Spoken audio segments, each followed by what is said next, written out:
नमस्कार ओडिशा प्रत्येक दिनर मुख्य खबर गुड़ी को 10 धाड़ी मध्य जानिबा पाई चैनल को सब्सक्राइब करी वीडियो को गोटे लाइक कर दियंतु एवं आपण केउ स्थान रो वीडियोटी को देखुचंती कमेंट सेक्शन रे जणाइबा को भूलिबे नाही। प्रथम खबरटी रहिछि नक्सल मानक विस्फोरण कनिष्ठबल आहत। छत्तीसगढ़ रा सुकमा जिल्ला रे नक्सल मानक द्वारा लगा जाइथिबा एक प्रेशर इम्प्रोवाइज्ड विस्फोरण रे जने जिल्ला रिजर्व गार्ड कनिष्ठबल आहत होइथिबा नै सूचना रहिछि। सुरक्षा कर्मी माने जिल्लार समान अंचल रे नक्सल मानक द्वारा लगा जाइथिबा अन्य एक आईडी उद्धार करिसेंती। आईआईएन विस्फोरण सकाळ प्राय 11टा समय रे चिंटालन रो रायगुदा पुलिस कैंप निकट रे घटिथिबा जेतेबेले राज्य पुलिस रो एक यूनिट जिल्ला रिजर्व गार्ड रो एक टीम ऑपरेशन रे बाहरिथिले सेतेबेले ही विस्फोरण घटिथिबा नै सूचना रहिछि। तबे डाक्तरखाना को स्थानांतर करा जाइथिबा बेले तांका अवस्था विपद मुक्त अछि बोली सूचना रहिछि। परवर्ती खबर रहिछि ओडिया झियो हेबे झारखंड रो मुख्यमंत्री। राज्य रे सरकार गठन करिबा पई हेमंत सोरेन राज्यपालक निकट रे निजर दाबी उपस्थापन करिसेंती। एही निर्वाचन रे मोट 81 टी आसन मध्यरु जेएमएम 34 टी रे बीजेपी 21 टी रे कांग्रेस 16 टी रे आरजेडी 4 टी रे सीपीआईएम 2 टी रे और अन्य दल 3 टी आसन रे जीतिथिले। तेबे एथर झारखंड रे किए मुख्यमंत्री हेबे ताहाकु नै एबेठारु चर्चा आरंभ होई जाईछि। रिपोर्ट मुताबिक एथर हेलिकॉप्टर मैडम अर्थात ओडिसा रा बारिपदार झियो कल्पना सोरेन को मुख्यमंत्री करा जाई पारे। कल्पना हेलिकॉप्टर रे विभिन्न स्थान बोली प्रचार करिथिबारु विरोधींक पक्षरु तांको हेलिकॉप्टर मैडम बोली कुहा जाईथिला। निर्वाचन समय रे कल्पनांक नियारा स्टाइल रो प्रचार ही मेंट को क्षमतासीन करिथिबा कुहा जाउछि। परवर्ती खबर रहिछि 20 लाख महिलांक खाता को क्रेडिट हैला सुभद्रा टंका। महिलांक पई खुशी खबर। सुभद्रा रो बाद पड़िथिबा हिताधिकारींक अकाउंट को आसिला टंका। सुंदरगढ़ रो बांटिले मुख्यमंत्री। 20 लाख महिलांक खाता को क्रेडिट हैला सुभद्रा प्रथम किस्तीर तृतीय पर्याय टंका। 80 लाख चुहिला हिताधिकारींक संख्या। बाकी रहिथिबा महिलांक डिसेंबर रे हेबो डेबिट। सुंदरगढ़ रो मुख्यमंत्री मोहन माझी सुभद्रा टंका बांटिछंती। 20 लाख हिताधिकारींक अकाउंट को किस्ती ट्रांसफर होईछि। प्रथम किस्तीर तृतीय पर्याय टंका बंटा जाईछि। मोट हिताधिकारींक संख्या 80 लाख छुईछि। तबे जमी समस्या जोगो अन्य किछि हिताधिकारी तालिकारु बाद पड़िछंती। परवर्ती खबर रहिछि रेकर्ड भांगिले ऋषभ पंत। आईपीएल 2025 रे रेकर्ड सृष्टि करिछंती टीम इंडिया रा star wicket keeper Rishabh Pant. IPL 2025 पई दल रे शामिल होईछंती ऋषभ। मेगा ऑक्शन रे ऋषभंक पई समस्त फ्रेंचाइजिंक मध्य रे दमदार लड़ाई देखिबा को मिलिछि। तेबे शेष रे नीलाम लड़ाई रे बाजी मारिछि लखनऊ सुपर जायंट्स। आगामी सीजन पई दिल्ली कैपिटल्स ऋषभ को रिलीज करिबा परे सुपर जायंट्स रे शामिल होईछंती पंत। आईपीएल 2025 पई ऋषभ को 27 कोटी टंका रे दल रे शामिल करिछि। अधिकांश दल ऋषभ को दल रे शामिल करिबा पई नीलाम रे शामिल होइथिबा बेले Lucknow super giants royal Challengers Bengaluru एवं सनराइजर्स हैदराबाद मध्य रे कड़ा टक्कर देखिबा को मिलिछि। तेबे शेष रे ऋषभ लखनऊ सुपर जायंट्स दल रे शामिल होइछंती। परवर्ती खबर रहिछि 4 घंटा जगा दर्शन बंद। श्रीमंदिर रे पैता लागि नीति अनुष्ठित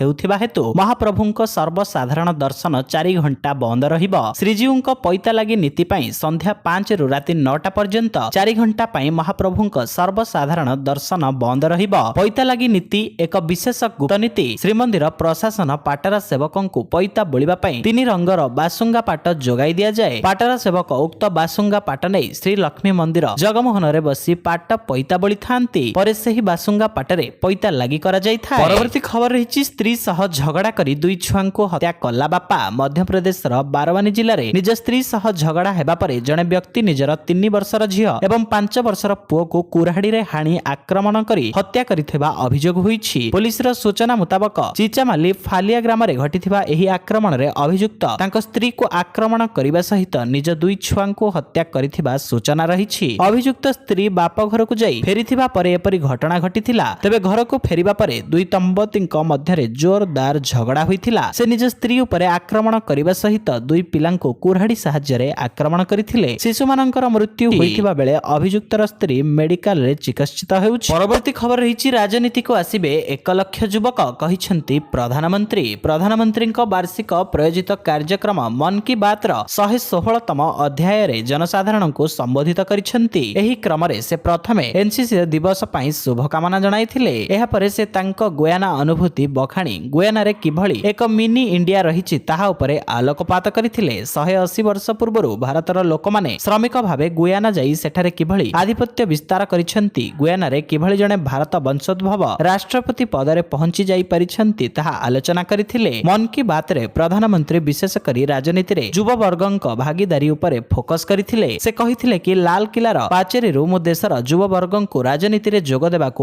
ଆହ୍ୱାନ କରିଥିଲେ। ପରବର୍ତ୍ତୀ ଖବର ରହିଛି ମାକୁ ମାରିଦେଲା ପୁଅ, ମାକୁ ପିଟି ପିଟି ମାରିଦେଲା ପୁଅ, ପୁଅର ମାଡ଼ରେ 70 ବର୍ଷିଆ ମା ମୃତ। ଏମିତି ଅଭାବନୀୟ ଦୁଃଖଦ ଓ ଲଜ୍ଜାଜନକ ଘଟଣା ଘଟିଛି ଟାଉନ ଥାନା ସୁସୁଡା ଗାଁରେ। ଅଭିଯୁକ୍ତ ପୁଅକୁ ଅଟକ ରଖି ପୁଲିସର ପଚରାଉଚରା କରୁଥିବା ନେଇ ସୂଚନା ରହିଛି। ତେବେ ସମାଜରେ ପ୍ରତ୍ୟେକ ଦିନ ଅନେକ ଘଟଣା ଓ ଦୁର୍ଘଟଣା ଘଟୁଥିବା ବେଳେ ଆଜି ଏମିତି ଏକ ଘଟଣା ସାମ୍ନାକୁ ଆସିଛି। ଯେଉଁ ମା ଜନ୍ମ କରି କଷ୍ଟରେ ବଡ଼ ମଣିଷ କରେ, ନିଜେ ନ ଖାଇ ନିଜ ପିଲାଙ୍କୁ ଖାଇବାକୁ ଦେଇ ତାର ସବୁ ଅଳି ଅରଦଳିକୁ ସହିଥାଏ, ଆଜି ସେଇ ପୁଅ କୌଣସି କାରଣରୁ ନିଜ ମାକୁ ହତ୍ୟା କରିବାକୁ ପଛେଇ ନାହିଁ। ନିଜ ମାକୁ ପିଟି ପିଟି ମାରି ଦେଇଥିବାର ଖବର ଚର୍ଚ୍ଚାର ବିଷୟ ପାଲଟିଛି। ପରବର୍ତ୍ତୀ ଖବର ରହିଛି ଆସନ୍ତା 2 ତାରିଖରେ ନୂତନ ଡିଜିପି ହେବେ କୈଳାସ ମାକୱାନା। ମଧ୍ୟପ୍ରଦେଶ ସରକାର 1988 ବ୍ୟାଚ୍ ଆଇପିଏସ୍ ଅଧିକାରୀ କୈଳାସ ମାକୱାନାଙ୍କୁ ରାଜ୍ୟର ପରବର୍ତ୍ତୀ ମହାନିର୍ଦ୍ଦେଶକ ଭାବରେ ନିଯୁକ୍ତ କରାଯିବା ନେଇ ନିଷ୍ପତ୍ତି ନିଆଯାଇଛି। ବର୍ତ୍ତମାନର ଡିଜିପି ସୁଧୀର ସାକ୍ସେନାଙ୍କୁ ନଭେମ୍ବର 30ରେ ଅବସର ନେବେ। ତେବେ ସୂଚନା ମୁତାବକ ମାକୱାନା ବର୍ତ୍ତମାନ ସାଂସଦ ପୋଲିସ ହାଉସିଂ କର୍ପୋରେସନର ଅଧ୍ୟକ୍ଷ ଅଛନ୍ତି। ସେ ଡିସେମ୍ବର 2ରେ ରାଜ୍ୟର ନୂତନ ଡିଜିପି ଭାବେ ଦାୟିତ୍ୱ ଗ୍ରହଣ କରିବେ ବୋଲି ସୂଚନା ରହିଛି। ପରବର୍ତ୍ତୀ ଖବର ରହିଛି ଜୁଆ ଆଡା ଉପରେ ଚଢାଉ, 29 ଲକ୍ଷ ଜବତ। ନୂଆପଡା ଜିଲ୍ଲା ଜଙ୍କ ଥାନା ଅଞ୍ଚଳରେ ପୋଲିସକୁ ମିଳିଛି ଏକ ବଡ ସଫଳତା। ଏକ ଜୁଆ ଆଡା ଉପରେ ପୁଲିସର ଚଢାଉ କରିଥିବା ବେଳେ ଜୁଡା ଆଡାରୁ 29 ଲକ୍ଷରୁ ଅଧିକ ଟଙ୍କା ଜବତ ହୋଇଥିବା ବେଳେ 80 ଜଣ ଜୁଆଡିଙ୍କୁ ଗିରଫ କରିଛି ପୋଲିସ। ଘଟଣାସ୍ଥଳରୁ 74ଟି ମୋବାଇଲ ଫୋନ ଓ ଜୁଆ ଖେଳରେ ବ୍ୟବହୃତ ସାମଗ୍ରୀ ମଧ୍ୟ ପୁଲିସ ଜବତ କରିଛି। ଛତିଶଗଡ଼ ସୀମାନ୍ତ ନୂଆପଡା ଜିଲ୍ଲାର ଜଙ୍କ ଥାନା ଅଞ୍ଚଳରେ ଏକ ବଡ ଧରଣର ଜୁଆ ଆଡା ଚାଲିଥିବା ଖବର କୌଣସି ସୂତ୍ରରୁ ପାଇଥିଲା ପୁଲିସ। ଡିଜିପି ଶ୍ରୀ ଯୋଗେନ ବାହାଦୁର ଖୁରାନିଆଙ୍କ ନିର୍ଦ୍ଦେଶ କ୍ରମେ ପୁଲିସ ଜୁଆ ଆଡା ଉପରେ ଚଢାଉ କରିଛି। ପୁଲିସର ଘଟଣାର ତଦନ୍ତ ଜାରି ରହିଛି। ପରବର୍ତ୍ତୀ ଖବର ରହିଛି ଏସବିଆଇ ର ଅମୃତ କଳସ ସ୍କିମର ବଢିଲା ଅବଧି। ଏସବିଆଇ ଆଣିଛି 400 ଦିନର ବିଶେଷ ଏଫଡି ସ୍କିମ ଅଫର। ଏଥିରେ ଗ୍ରାହକଙ୍କୁ ସର୍ବାଧିକ 7.60% ଯାଏଁ ସୁଧ ମିଳୁଛି। ଏହି ସ୍କିମର ନାମ ଏସବିଆଇ ଅମୃତ କଳସ। ଏହି ସ୍କିମର ଲୋକପ୍ରିୟତାକୁ ଦୃଷ୍ଟିରେ ରଖି ବ୍ୟାଙ୍କ ଏହି ସ୍କିମର ଡେଡଲାଇନକୁ 31 ମାର୍ଚ୍ଚ 2025 ଯାଏଁ ବଢାଇ ଦେଇଛି। ଅମୃତ କଳସ ସ୍କିମ ପ୍ରଥମ ଥର ପାଇଁ 2023 ଏପ୍ରିଲ 12ରେ ଆରମ୍ଭ ହୋଇଥିଲା। ଏହାର ଡେଡଲାଇନ ଥିଲା ଜୁନ 30, 2023। ହେଲେ ଲୋକଙ୍କ ଡିମାଣ୍ଡକୁ ଦେଖି ଏହାକୁ 2023 ଡିସେମ୍ବର 31 କରାଯାଇଥିଲା। ଲୋକଙ୍କ ଦ୍ୱାରା ଏହି ସ୍କିମର ଡିମାଣ୍ଡକୁ ଦେଖି ବାରମ୍ବାର ବ୍ୟାଙ୍କ ସ୍କିମର ଡେଡଲାଇନ ବଢାଇ ଚାଲିଛି। ସେପ୍ଟେମ୍ବର 2024କୁ ଥିବା ଏହି ଡେଡଲାଇନକୁ ବଢାଇ 2025 ମାର୍ଚ୍ଚ 31 କରାଯାଇଛି। ଏହି ସ୍କିମରେ 400 ଦିନର ସ୍ପେଶାଲ ଏଫଡି ସ୍କିମ ରହିଛି, ଯେଉଁଥିରେ ନିବେଶ କରିବା ଦ୍ୱାରା ଗ୍ରାହକଙ୍କୁ ସର୍ବାଧିକ 7.10% ସୁଧ ମିଳୁଛି। ପରବର୍ତ୍ତୀ ଖବର ରହିଛି ସରକାରୀ କ୍ୱାର୍ଟର ଜବରଦଖଲ କଲେ ହେବ କାର୍ଯ୍ୟାନୁଷ୍ଠାନ, କହିଛନ୍ତି ମନ୍ତ୍ରୀ। କ୍ୱାର୍ଟର ଜବରଦଖଲ ଓ ଭଡା ଦେଲେ ହେବ କାର୍ଯ୍ୟାନୁଷ୍ଠାନ। ସରକାରୀ କ୍ୱାର୍ଟର ଜବରଦଖଲ ପୂର୍ତ୍ତ ମନ୍ତ୍ରୀଙ୍କ ପ୍ରତିକ୍ରିୟା। ଭଡା ଦେଲେ ହେବ କାର୍ଯ୍ୟାନୁଷ୍ଠାନ, ଦୋଷୀ ସାବ୍ୟସ୍ତ ହେଲେ କାର୍ଯ୍ୟାନୁଷ୍ଠାନ ହେବ, ଭଡା ଦେଲେ ହେବ କାର୍ଯ୍ୟାନୁଷ୍ଠାନ। କ୍ୱାର୍ଟର୍ସ ମାଡି ବସିଥିବା ଲୋକଙ୍କ ତାଲିକା ପ୍ରସ୍ତୁତ ହେଉଛି। ଏନେଇ ପ୍ରତିକ୍ରିୟା ରଖିଛନ୍ତି ପୂର୍ତ୍ତ ମନ୍ତ୍ରୀ ପୃଥ୍ୱୀରାଜ ହରିଚନ୍ଦନ।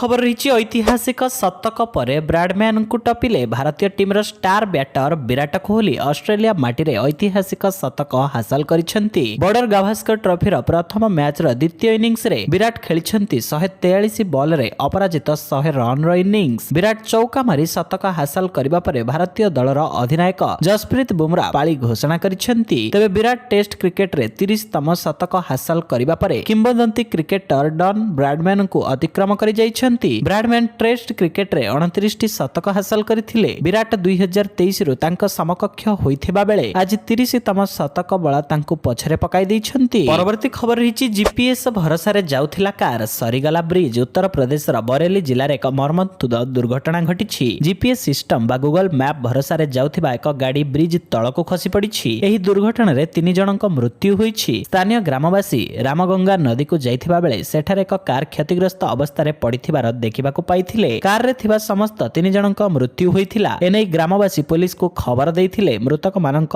ପରିବାର ଲୋକେ କହିଛନ୍ତି ଯେ ଜିପିଏସ୍ ସାହାଯ୍ୟରେ କାରଟି ଯାଉଥିବା ବେଳେ ଦୁର୍ଘଟଣା ଘଟିଥିଲା। ପରବର୍ତ୍ତୀ ଖବର ରହିଛି 27ରୁ 3 ଦିନ ଓଡ଼ିଶାରେ ବର୍ଷା। ସୃଷ୍ଟି ହୋଇଥିବା ଲଘୁଚାପ କ୍ଷେତ୍ର ବର୍ତ୍ତମାନ ପୂର୍ବ କେନ୍ଦ୍ରୀୟ ଭାରତ ମହାସାଗର ଓ ଦକ୍ଷିଣ ପୂର୍ବ ବଙ୍ଗୋପସାଗରରେ ସକ୍ରିୟ ରହିଛି। ଏହା ପଶ୍ଚିମ ଉତ୍ତର ପଶ୍ଚିମ ଦିଗକୁ ଗତି କରି ଆଜି ଦକ୍ଷିଣ ବଙ୍ଗୋପସାଗରର କେନ୍ଦ୍ରୀୟ ଭାଗରେ ଅବପାତରେ ପରିଣତ ହେବ। ଏହା ପରବର୍ତ୍ତୀ 2 ଦିନ ମଧ୍ୟରେ ତାମିଲନାଡୁ ଶ୍ରୀଲଙ୍କା ଉପକୂଳ ଉତ୍ତର ପଶ୍ଚିମ ଦିଗକୁ ଗତି କରିବାର ସମ୍ଭାବନା ରହିଛି। ପ୍ରଭାବରେ ଓଡ଼ିଶାରେ 3 ଦିନ ବର୍ଷା ଲାଗି ରହିବ। ଆଞ୍ଚଳିକ ପାଣିପାଗ କେନ୍ଦ୍ରର ସୂଚନା ଅନୁସାରେ ଓଡ଼ିଶାରେ ଆଗାମୀ 27, 28 ଓ 29 ତାରିଖରେ କିଛି ଜିଲ୍ଲାରେ ବର୍ଷା କିମ୍ବା ଘଡ଼ଘଡ଼ି ହେବାର ସମ୍ଭାବନା ରହିଛି। ଆସନ୍ତା 27 ତାରିଖରେ 6 ଜିଲ୍ଲାରେ ହାଲୁକାରୁ ମଧ୍ୟମ ଧରଣର ବର୍ଷା କିମ୍ବା ଘଡ଼ଘଡ଼ି ହୋଇପାରେ। ଜିଲ୍ଲାଗୁଡ଼ିକ ହେଉଛି ଗଜପତି, ଗଞ୍ଜାମ, ପୁରୀ, ଖୋର୍ଦ୍ଧା, ଜଗତସିଂହପୁର ଓ କେନ୍ଦ୍ରାପଡ଼ା। ପରବର୍ତ୍ତୀ ଖବର ରହିଛି ରତ୍ନ ଭଣ୍ଡାରରେ ନାହିଁ ଗୁପ୍ତ ସୁଡ଼ଙ୍ଗ କି କୋଠରୀ। ଶ୍ରୀମନ୍ଦିରର ରତ୍ନ ଭଣ୍ଡାରରେ ଗୁପ୍ତ ସୁଡ଼ଙ୍ଗ କି କୋଠରୀ ନଥିବା ଜିପିଆର୍ ସର୍ଭେରୁ ସ୍ପଷ୍ଟ ସଂକେତ ମିଳିବା ପରେ ଏବେ ମରାମତି ପାଇଁ ବାଟ ସଫା।